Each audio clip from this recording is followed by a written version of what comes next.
working and stuff, and sister-in-law gets a phone call, and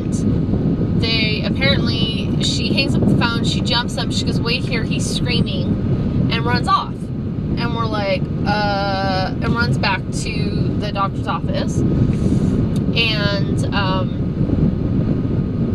so we're sitting there, and me and a friend of hers, and we're sitting there, and I immediately pray for him and send Reiki and send as much energy as I can to him, to take away the pain, whatever he needs. And then we sit there for another few minutes, and then we're like, I was torn. I'm like, she kind of likes to handle things without an audience because she doesn't like to be touched by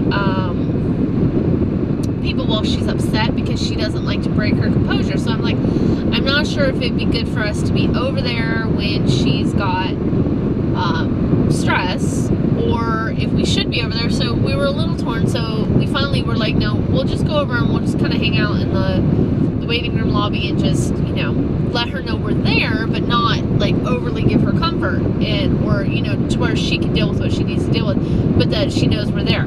So we got up and walked over there, and as we were getting close, we see the two of them walking to the car, or they're by the car and they're putting stuff in the car, and then they turn around and start walking back inside. So we follow them in, and we get in the elevator, and there's blood on the floor, and we're like, okay, and we're like, I think it's probably his blood. So we get into the doctor's office, and we check on him, and we can see where he is, and he's in with the doctor still, and she's in there with him. So the friend and I, we sit in the waiting room waiting for him, and I'm just nervous because I don't know what's going on, but I don't hear any screaming or yelling or shouting or angry voices or anything.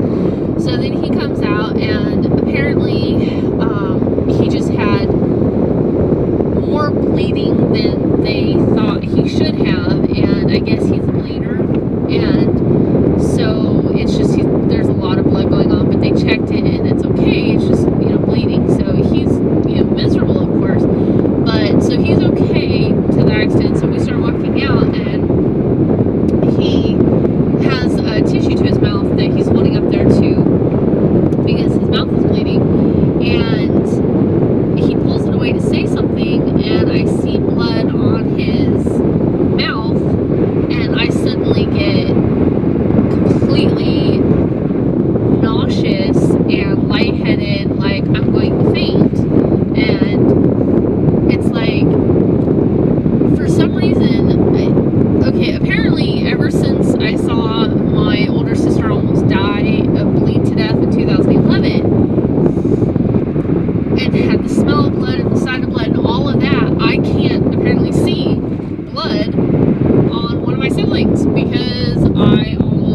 It's fine.